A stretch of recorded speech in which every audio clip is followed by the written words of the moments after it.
하나님께서 찬양 가운데 영광 받으신 줄 믿습니다. 서로 이렇게 평화 인사를 나누실까요? 할렐루야. 버릴 것은 버리고 사모할 것은 사모하며 삽시다.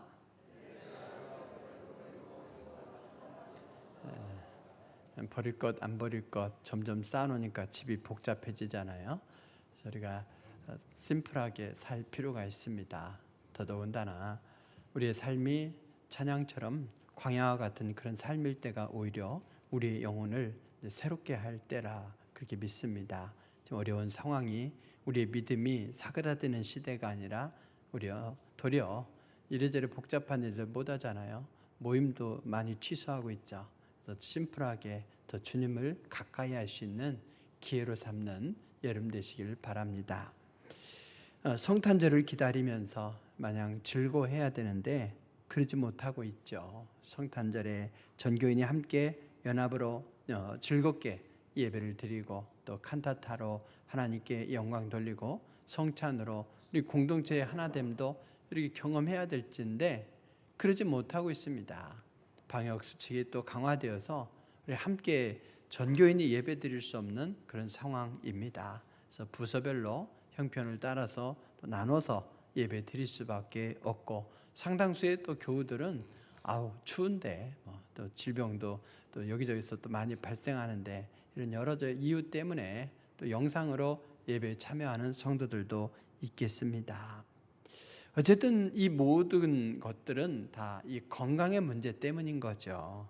그래서 건강의 문제에 대한 염려, 이것 때문에 그래서 코로나 확진 숫자 늘어나는 것도 또 오미크론 변이 바이러스에 또 염려하는 것도 또 제3차 또 백신을 맞고 이 부작용 때문에 염려하는 것도 이 하나하나가 다 육신의 건강에 대한 고민인 거죠.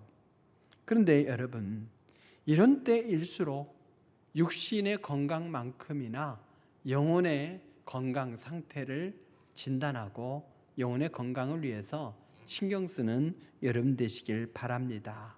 그래서 영혼의 건강을 잘 관리해야 됩니다. 왜냐? 생명의 근원이 그에서 나기 때문인 거죠. 무릇 지킬 만한 것보다 더욱 우리의 마음을 지키라고 했습니다. 생명의 근원이 이에서 나기 때문인 것이죠. 영혼이 건강하고 잘 성장하게 되면 우리의 삶 전반에 유익이 있습니다. 영혼이 건강하면 어떻게 됩니까? 바로 영생을 얻는 것이죠. 가장 기본적인 거예요. 예수님을 믿음으로 영혼이 생명을 얻습니다. 영혼이 건강하면 또 지혜도 얻게 돼요. 여러분, 우리가 지혜를 구하기 위해서 여러 가지 경험합니다. 또 책도 읽고 하죠. 그렇지만 그 지혜를 구하는 데 한계가 있습니다. 지혜가 부족하면 하나님께 구하면 하나님께서 지혜를 주신다고 하지 않았습니까? 또 영혼이 건강하게 되면 성령의 권능을 부여받아서 어떠한 어려움도 이겨내며 살아갈 수 있습니다. 영혼이 건강하면 말씀의 능력으로 세상의 유혹도 물리칠 수가 있습니다. 영혼이 건강하면 육체의 건강으로도 이어지게 되어 있어요. 영혼이 황폐해지니까 마음이 황폐해지고 마음이 황폐해지니까 삶이 무너지고 그러면서 육신의 건강까지도 잃게 되는 경우를 보지 않습니까? 그래서 영혼의 건강이 굉장히 중요합니다. 그런데 사람의 이 몸 중에서 둔한 것이 간이라고 하죠. 그래서 70%가 망가져도 건강한 줄 안다는 거예요. 근데 우리의 영혼은 더 둔해요. 민감해야 되는데 둔해요. 그래서 당장의 영혼의 건강 상태가 눈에 보이지 않는다고 등한시해요. 육신의 건강에 관심을 갖는 것을 10분의 1만 관심을 가져도 우리의 영혼은 참 건강할 겁니다. 그래서 영혼의 건강 상태에 대해서 예민한 분들은 이러면 안 되겠구나. 굉장히 정신을 차리는 거죠. 왜 그렇습니까? 모임 사람 많은데 가지 말자 하면서 제일 먼저 안 가는 곳이 어디예요? 믿음이 약한 분들은 교회부터 일단 빼더라고요. 다른 데는 다 가도 일단 즐거운 데는 다 가도 교회부터 빠져요. 또 영상으로 드려야지 하지만 영상으로 드리다가도 처음에는 어떻습니까? 옷까지 잘 갖춰 입고 드리다가 나중에는 이제 가벼운 옷으로 나중에는 속옷 차림으로 예배 드리다 말고 또 물 마시러 가고 점점 느슨해지는 것이 우리의 삶인 거죠. 그래서 이래서는 안 되겠다 싶은 분들이 믿음을 새롭게 하기 위해서 몸부림하는 것을 볼 수 있습니다. 비대면으로 영상으로 예배 드리는 것 편리한 측면도 있죠. 오늘같이 추운 날 또 눈까지 미끄러운데 영상으로 드리면 얼마나 좋습니까? 편하죠. 편한 만큼 우리의 신앙이 게을러지고 나태해질 수밖에 없어요. 특별히 우리 교회는 공동체입니다. 그래서 서로 얼굴과 얼굴을 마주보고 또 몸과 몸이 부딪히고 때로는 못 볼 꼴도 보는 것도 이게 공동체의 매력이에요. 그러면서 함께 서로 격려하며 하늘나라를 도모하며 영적 성장을 도모하도록 했기 때문에 우리는 모여야 됩니다. 모이는 곳에 살 길이 있고 우리 영적 건강 상태에 대해서 늘 스스로를 진단하면서 건강하게 관리해가는 여러분 되시길 바랍니다. 영혼의 건강이 당장에 눈에 보이지 않고 당장에 어떻게 되는 것이 아니기 때문에 상대적으로 게으를 수 있지만 우리가 참으로 잘 살려면 영혼의 상태만큼, 육신의 상태만큼 영혼의 상태에 대해서 우리는 신경을 쓰고 건강과 성장을 위해서 노력해야 됩니다. 사도 베드로는 베드로전서 1장에서 예수 그리스도의 이 죽음과 부활이 우리에게 영원한 생명과 구원을 가져왔다 하는 이 사실을 확인시켜 주면서 우리 구원받은 백성들이 그러면 어떤 모습으로 살아야 될까? 2장을 시작하면서 그러므로 이렇게 살라 이야기하는 거죠. 그렇습니다. 모든 행실에 거룩한 삶을 살아내야 된다는 거예요. 그러면 무엇을 해야 되는가? 라고 했을 때 영적 성장을 위해서 버려야 될 것이 있고 사모해야 될 것이 있다는 거예요. 하나님은 우리 믿음의 사람들이 건강하게 자라기를 원하십니다. 그래서 우리가 버릴 것을 버리고 사모할 것을 사모하되 주의 인자하심을 어떻게 했습니까? 맛보았으면 그리하라 그래요. 주의 인자하심 이게 뭐냐? 예수님께서 베풀어 주신 친절을 말하는 거예요. 구원 받을 자 받고 알아서 해라. 망할 자 망하고 알아서 해라. 이러지 아니하시고 하나님과 동등됨을 취할 것으로 여기지 아니하시고 친히 낮아지셨어요. 친히 낮아지셔서 우리와 그 동고동락하시면서 우리들에게 하늘나라의 진리를 가르쳐 주시고 우리들의 문제들을 해결해 주시고 질병을 치료해 주시고 마지막에는 물과 피를 쏟으셔서 우리를 구원으로 인도하셨단 말이죠. 할 수 있는 최선의 모든 것을 다 하시면서 우리를 향해 친절을 베풀어 주셨고 우리가 그 친절을 맛본 공동체라면 그리하라. 뭐예요? 버릴 것을 버리고 사모할 것을 사모하라. 이렇게 권면해 주십니다. 그렇습니다. 은혜를 깨달아 알게 된 성도는 그에 합당한 거룩한 삶을 추구하며 살아야 합니다. 그리하여 구원에 이르도록 그리스도의 장성한 분량에 이르기까지 자라도록 노력해야 되겠습니다. 육신의 건강을 위해서 우리가 먹지 말아야 될 것이 있고 또 먹어야 될 것이 있어요. 챙겨 먹어야 될 것이 있어요. 물론 40대에는 저도 안 먹고 50대가 되면 좀 챙겨 먹고 60대가 되면 좋다는 건 일단 먹고 70대가 되면 일단 먹고 본다고 하잖아요. 그래서 챙겨 먹어야 돼. 챙겨 먹어야 돼. 근데 한의사에게 점검을 받으면 꼭 좋아하는 건 먹지 말라고 한다. 또 먹기 싫은 건 먹으라고 그래요. 그래야 이 몸의 균형이 맞나 봅니다. 그래서 버려야 될 것, 먹지 말아야 될 것이 있고 챙겨 먹어야 될 것이 있는데 영혼의 건강을 위해서도 그렇다는 거죠. 오늘 말씀에 보니 버릴 것은 버리고 사모할 것은 사모하라 이랬는데 예수님을 믿고 예수님의 인자하심을 경험하고 구원받은 우리가 영적으로 건강하면서 성장을 도모하기 위해서 뭘 버리느냐 했을 때에 모든 악독과 그래서 또 이어서 모든 기만과 외식과 시기와 또 모든 비방하는 말 이러면서 모든을 3번 쓰면서 내용은 5가지지만 3가지 범주로 나눠서 이야기하죠. 하나는 어떤 행동, 하나는 태도, 하나는 또 우리의 말 이렇게 나눠볼 수 있을 겁니다. 그렇지만 엄밀하게 3범주로 구분할 건 없고 5개로 봐도 돼요. 첫 번째가 뭡니까? 모든 악독이라고 했잖아요. 악독. 악독이 뭐겠습니까? 마음이 흉악해서 남을 해치는 무자비한 악, 이것을 가리키는 거예요. 남을 해치려고 하는 심사, 자기만을 찾으려고 하는 어떤 욕심, 이것이 남을 해치는 행동으로 나타나는 것이죠. 우리의 유익을 위해서 수단과 방법을 가리지 않는 것, 이것이 국제 질서이기도 하고 사회 질서처럼 보이기도 하지만 그 속에서 우리는 이 악독을 버려야 되는 거죠. 유람선에 원인 모를 구멍이 났어요. 그래서 바다 한가운데서 난파하게 되었어요. 다 죽게 되었고 젊은 남녀 둘만 살아남았습니다. 그들이 무인도로 갔어요. 둘만 살아남았어요. 젊은 남녀 둘이 남았으니 뭐 하겠습니까? 그래서 남자가 그 여자에게 이렇게 말했답니다. 우리 둘만 남았으니 말이죠, 우리 결혼해 주실래요? 둘이 남았으면 둘이 결혼하는 겁니까? 여성은 그게 아닌 거예요. 그래서 여자가 이렇게 말했습니다. 단둘이 있다고 해서 나를 우습게 여기지 마세요. 난 머리 좋은 남자가 아니면 결혼 안 해요. 이랬다는 거죠. 그때 남자가 질세라 이렇게 얘기했습니다. 사실은 내가 머리가 얼마나 좋은 줄 아냐. 그 배 구멍 바로 내가 냈다. 둘이 살아남으려고 내가 냈다. 이 아가씨 차지하려고 자기가 구멍을 냈다는 거예요.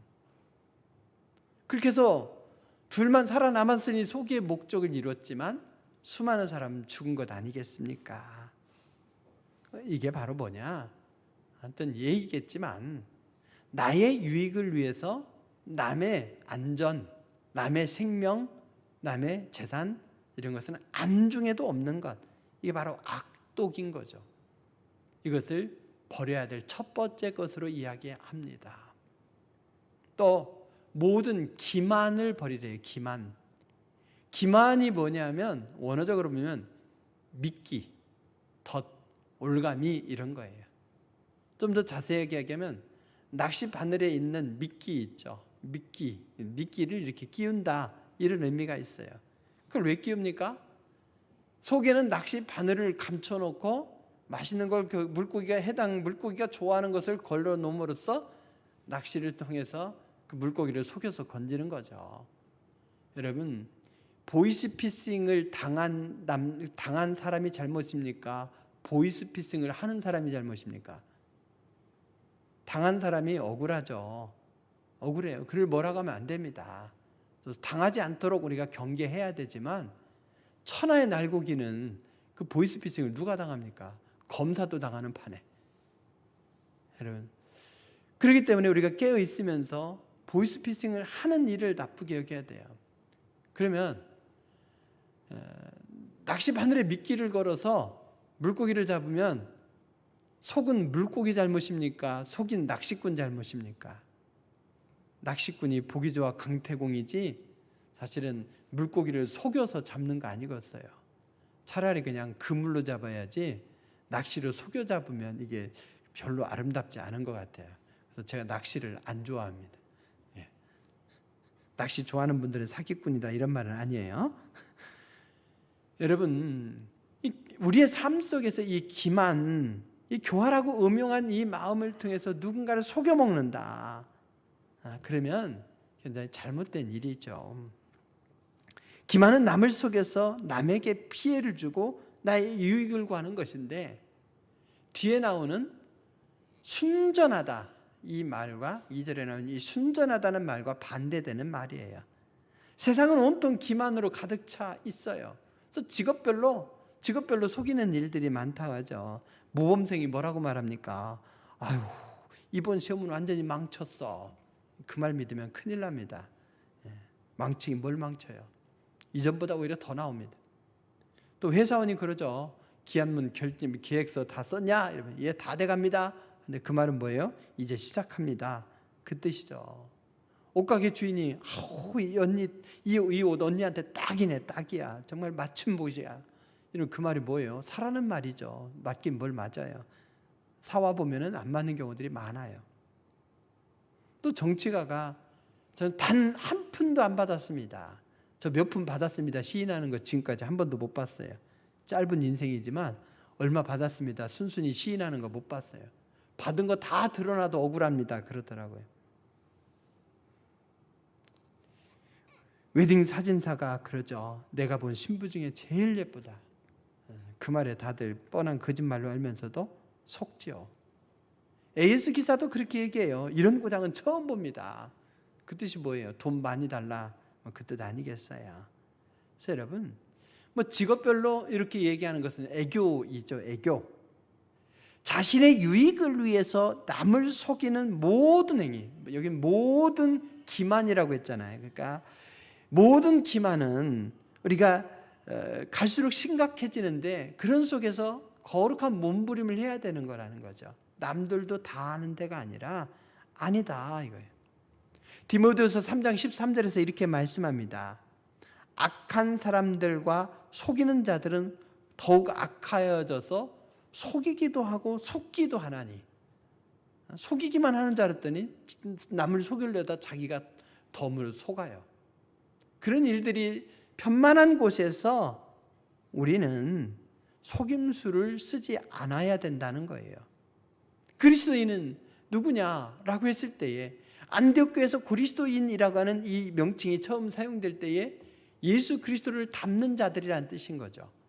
그래서 우리는 예수 그리스도를 닮아서 살아가야 되기에 순전한 삶으로 살아야지 기만으로 살아서는 아니 될 줄로 믿습니다. 예수님은 속임수가 없습니다. 우리는 속임수가 없는 그분의 보혈로 구원받은 사람들이니 기만도 버려야 됩니다. 외식을 버리라 했습니다. 외식을 버려라. 방역 패스가 적용돼서 외식도 하기 어렵지만은 그런 외식이 아니죠. 여기서는 말과 행실이 다른 것을 말합니다. 외식은 가면이라는 뜻에서 나온 거죠. 그래서 가면 바깥에 있는 표현된 모습과 가면 안 속에 있는 배우의 얼굴이 다른 것, 이게 바로 외식인 거예요. 외식하는 자는 몇 가지 특징이 있습니다. 남이 볼 때와 보지 않을 때 행동이 다릅니다. 또 자기를 인정해 줄 때와 인정해 주지 않을 때의 행동이 다릅니다. 상대방의 위치, 배경, 또 영향력에 따라서 상대방을 대하는 태도가 다릅니다. 남을 비교해서 평가하기를 좋아합니다. 자기 스스로에 대해서는 의롭고 훌륭하다고 여겨요. 하나님보다 사람을 더 의식합니다. 베드로는 이 서신을 기록하면서 아마도 예수님께서 그토록 비판했던 바리새인들을 염두에 두지 않았을까 싶어요. 바리새인들은 예수님께 화 있을진저 이런 책망을 들었죠. 왜 그렇습니까? 그들이 금식하면서는 어떻게 했어요? 몸을 일부러 초췌하게 만들어. 그러면서 나 금식한다 이걸 자랑하는 거죠. 구제할 때도 기도할 때도 사람이 많은 장터에서 보란듯이 하는 거예요. 남에게 인정받으려는 마음으로 자신의 현재 상태보다도 더 과장된 모습을 보이려고 하는 거예요. 부끄러운 모습을 알려주면 뭐 어떻습니까? 그런 면들은 철저하게 숨기고 또 자신이 조금 잘난 면들은 이렇게 과하게 드러내는 이 삶의 태도가 바로 외식이죠. 주님은 이것을 버려라 이러셨어요. 또 뭘 버려야 됩니까? 시기도 버리라는 거예요. 시기. 시기는 이 악독 목록에 자주 나와요. 우리 삶 속에서 너무나 쉽게 접하는 것이기 때문이죠. 누군가 뭐가 잘 되면 배 아프지 않습니까? 배 아프잖아요. 내가 인정받고 싶지 않습니까? 근데 이 시기가 발전하게 되면 결국에는 엄청난 비극으로 이어져요. 가인이 아벨을 시기했을 때에 어떻게 됐습니까? 살인죄까지 이른 거 아니겠습니까? 사울왕이 어느 날 들으니 여인들이 사울이 죽인 자는 천천히요 다윗이 죽인 자는 만만히로다 이렇게 노래 부르는 거예요. 시기하는 마음에 사로잡혔어요. 시기하는 마음에 악령이 사로잡히게 됐죠. 결국에는 다윗을 수시로 죽이려고 하지 않았습니까? 예수님을 십자가에 못 박게 넘겨준 이들의 이 동기가 뭐냐? 시기심이었습니다. 베드로 자신도 직접 경험했죠. 나는 쿨해. 말은 그렇게 하지만 실상 쿨하기가 쉽지 않아요. 야고보와 요한이 예루살렘 가까이 일행이 가까이 예루살렘 가까이 올 때에 야고보와 요한이 예수님께 선수를 쳤죠. 주의 나라 임할 때에 하나는 주님의 우편에, 하나는 주님의 좌편에 양쪽 핵심이 되게 해달라 요청할 때에 베드로가 야 맞아 평소에 지켜봤어 너네 둘이 해야 돼 이랬겠습니까? 어디다 대고 내가 그래도 선임인데 내가 수제자인데 이런 마음 그러면서 내가 먼저 아랠걸 이런 분한 마음 이게 시기인 거예요.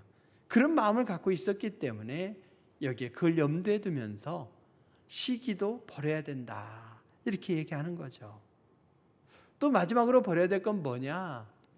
모든 악독, 또 모든 기만과 외식과 시기 여기에 대해서 모든 비방하는 말을 버리라 이랬어요. 비방하는 말. 우리가 가볍게 여길 수 있어요. 뭐 사실을 얘기하는 건데 이럴 수 있지만 이 비방하는 말 이것은 결국에는 뭡니까? 누군가를 죽이는 말이더라는 거예요. 죽이는 말. 다른 사람을 헐뜯고 명예를 훼손시키고 무고하게 중상모략하는 거예요. 비방은 남의 허물이나 약점을 들춰내고 거짓으로 남을 비난하며 악평하는 겁니다. 미리암이 모세를 비방했어요. 전혀 없는 얘기가 아니야. 근거가 있는 거예요. 근데 그것을 비약했죠. 비약해서 얘기했을 때에 오히려 하나님께서 미리암을 책망하셨습니다. 그래서 근거가 있어도 비방하는 말을 삼가야 된다는 것. 이것이 우리의 신앙과 우리의 삶의 태도에 심각한 장애물이 되기 때문인 겁니다. 사랑하는 성도 여러분, 대림절 마지막 주간을 보내면서 주님의 오심을 사모하는 우리가 우리의 마음과 우리의 삶의 태도를 새롭게 해야 될 것인데요. 무엇을 해야 됩니까? 바로 주님께서 우리의 건강에 신경 쓰래요. 그러면서 우리의 영혼의 건강과 영적 성장을 위해서 버릴 것을 과감하게 버리랍니다. 모든 악독, 그리고 모든 기만과 또 외식과 시기, 그리고 모든 비방하는 말, 이것을 버리라고 말씀합니다. 주님의 이 명령에 순종하는 여러분 되시길 주의 이름으로 축원드립니다. 대신에 우리가 버릴 걸 버리는 대신에 우리가 꼭 사모해서 취해야 될 것이 있어요. 2절에서 이렇게 말씀합니다. 모든 뭐라고 말씀하느냐? 갓난 아기들 같이 순전하고 신령한 젖을 사모하라. 버릴 것은 많은데 취할 것은 단 한 가지예요. 뭡니까? 바로 순전하고 신령한 젖, 이것을 사모하래요. 쉽게 말하면 하나님의 말씀만을 사모하라 이런 말입니다. 하나님의 말씀에는 두 가지 특징이 있어요. 하나는 순전한 것, 또 하나는 신령하다 이 말입니다. 순전하다는 말씀이 뭐냐? 이건 아까 말씀한 그 1절에 나온 이 기만과 반대예요.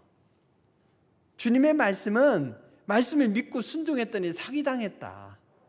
이런 말씀이 아니라는 거예요. 그냥 100% 그냥 일단 믿고 순종하고 따르면 되는 말씀이라는 거예요. 하나님의 말씀은 우리가 이리저리 해석해 볼 필요가 없어요. 그냥 순전하게 믿고 따르면 되는 말씀인 거예요. 그래서 여러분 순전한 하나님의 말씀을 일단 믿고 신뢰하는 여러분 되시길 주의 이름으로 축원드립니다. 그러면서 또 뭐라고 말씀하느냐? 신령한 말씀이래요. 이게 뭔가 신비로운 말씀, 하늘의 어떤 비밀 보좌를 담은 말씀 이런 뜻이 아니에요. 여기 나오는 이 신령한이란 뜻은 뭐냐? 헬라어로 보면 지난번에 설교 말씀을 했죠. 로마서 12장 1절에서 이는 너희가 드릴 영적 예배니라 했을 때 이 영적이라는 말과 같은 말이에요. 헬라어로는 로기코스, 즉 말씀이라고 하는 로고스로부터 온 로기코스 해서 합리적인 합당한 이성적인 이런 뜻이라는 거예요. 영적인 이란 말인데 영적인 이라는 이 말은 뭐냐면 뭔가 신비롭고 미스테리하고 하늘의 신비를 담은 이런 뜻이라는 게 아니라는 거예요. 우리 오해할 수가 있어요. 그래서 하나님의 말씀을 설명할 때에 계명, 율례, 법, 도 이런 얘기를 하지 않습니까? 즉 우리의 삶의 표준이 되는 말씀이라는 뜻이에요. 그래서 하나님의 말씀을 일단 믿고 순종하게 되면 우리의 삶이 아름답고 우리의 영혼이 건강해질 수 있다, 이런 뜻인 거죠. 하나님의 말씀은 우리의 삶을 바르게 합니다. 그렇게 해주는 사리에 맞는 말씀, 가감이 없는 순수한 말씀이라는 거예요. 그래서 우리가 하나님 앞에 드릴 영적 예배는 로기코스한 그런 예배이고, 그 예배는 뭐라고 했습니까? 바로 우리의 예배가 삶으로 이어지는 합당한 예배라고 말씀드렸죠. 오늘 신령한 젖, 하나님의 말씀은 신령한 젖인데 이것은 뭐냐?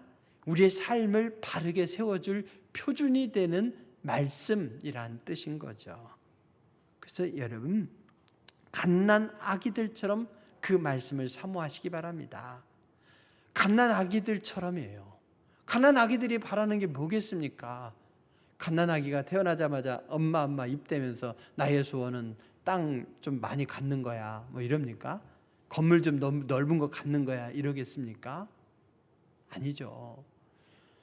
갓난 아기에게 너 차 가질래, 사탕 가질래 그러면 뭐 갖겠다고 하겠습니까? 뭐 서너 살 되면 차 줘 이럴지도 모르겠지만 갓난 아기예요. 그 아이는 차는 필요 없어요. 사탕 달라고 하겠죠. 심지어 1,000원짜리 주니까 던져버리더래요. 100원짜리 달라고. 1,000원짜리는 돈이 아니야. 100원짜리가 돈인 거죠. 그렇게 이 갓난 아기는 순수해요. 원하는 게 별로 없어요. 뭘 원하느냐? 엄마의 품과 먹을 것. 단순하지 않습니까? 이것처럼 우리가 버릴 것은 많지만 사모할 것은 딱 한 가지, 순전하고 신령한 젖, 이것만을 사모하면 나머지 우리의 인생의 문제는 다 풀린다는 말씀이죠. 금 곧 많은 순금보다 더 사모할 것이며 송이꿀보다 더 달도다 그랬어요. 또 내가 주의 계명을 사모함으로 내가 입을 열고 헐떡였나이다 그랬어요. 왜? 하나님의 말씀은 순전하고 신령하기 때문이죠. 시편 19편에 보니까 하나님의 말씀을 다양하게 표현하며 그 능력을 표현하고 있어요. 여호와의 율법은, 하나님의 말씀은 율법이라고 그랬어요. 그러면서 우리의 영혼을 소성시키며 라고 했어요. 율법으로서 그 말씀을 율법으로니까 잘 지켜가야 되죠. 그러면 우리의 영혼이 소성된대요. 여호와의 증거는 확실하여 우둔한 자를 지혜롭게 하며, 하나님의 말씀을 확실한 증거로 얘기했어요. 증거가 있으면 빼도 박도 못하는 거 아니겠습니까? 그래서 우리의 삶이 흔들리지 않는 거죠. 여호와의 교훈은 정직하여 마음을 기쁘게 하고, 하나님의 말씀을 교훈으로 표현하고 있습니다. 여호와의 계명은 순결하여 눈을 밝게 하도다. 계명으로 표현하죠.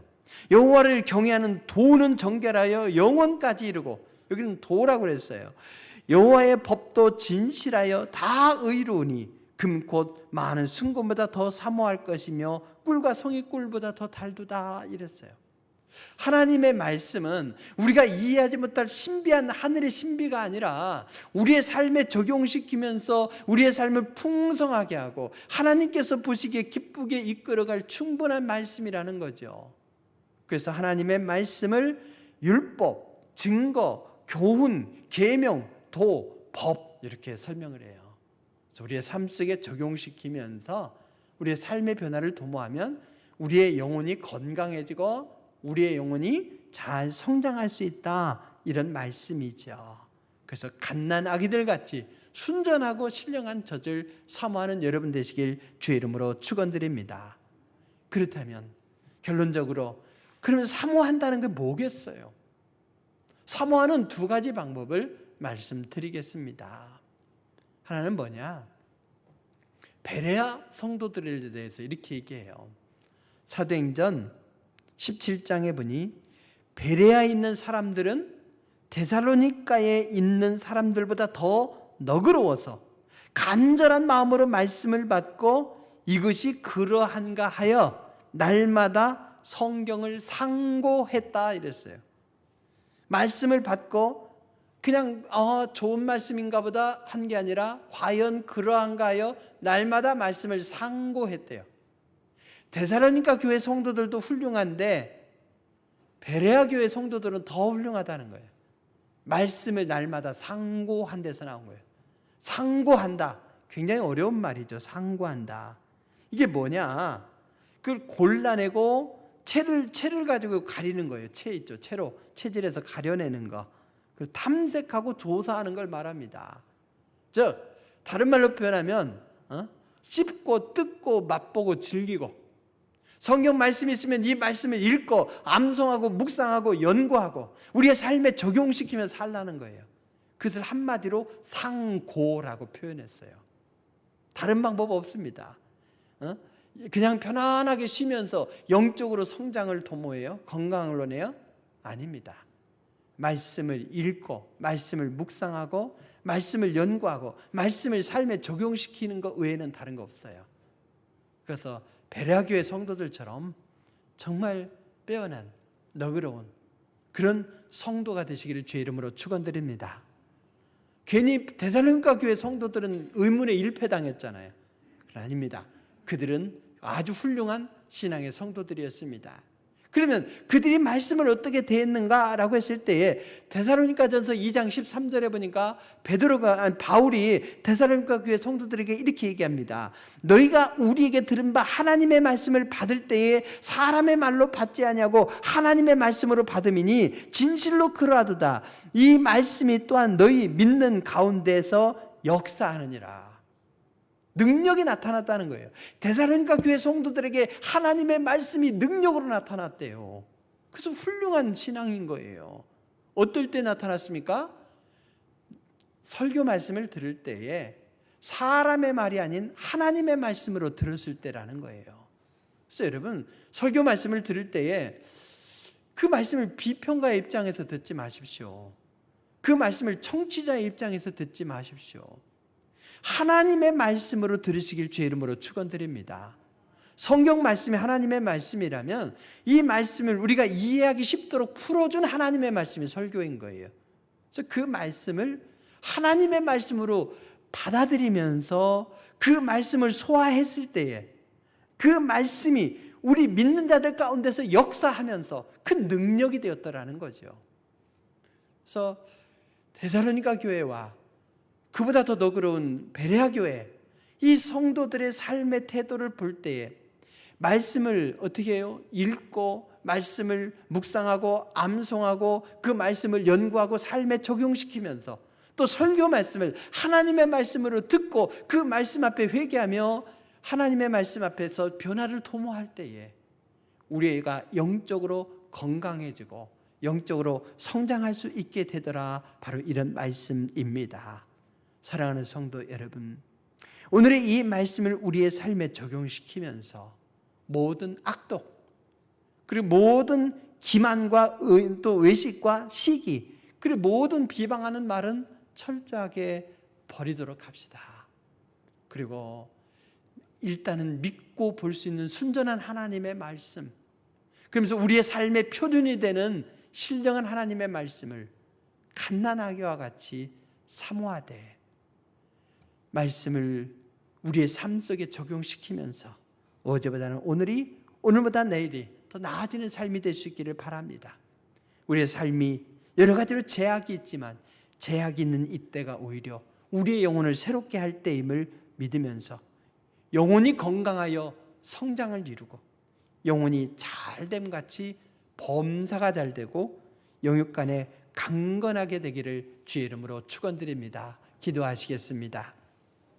귀하신 아버지 하나님, 우리가 삶에 제약이 있다고 할 때에 답답해하고 또 암울해하지 않도록 도와주시옵시고 오히려 바쁜 세상 일에 쫓겨서 등한히 했던 우리의 영혼의 상태를 점검하며 건강을 도모하는 시간으로 삼게 하여 주시옵소서. 모든 악한 것들을 버릴 수 있도록 도와주시옵시고 주님께서 허락하신 이 귀한 말씀 우리가 일단 믿고 신뢰하고 우리의 삶에 적용시킬 수 있는 말씀, 삶의 표준이 되는 이 귀한 말씀을 우리가 읽고 또 묵상하고 연구하고 삶에 적용시키면서 하나님의 말씀으로 인정하면서 우리들이 달라지게 하시고 우리의 영혼이 건강해진 만큼 범사가 잘 되고 우리의 육신이 강건해지는 귀한 축복으로 이어지게 하여 주시옵소서. 예수님의 이름으로 기도드립니다. 아멘.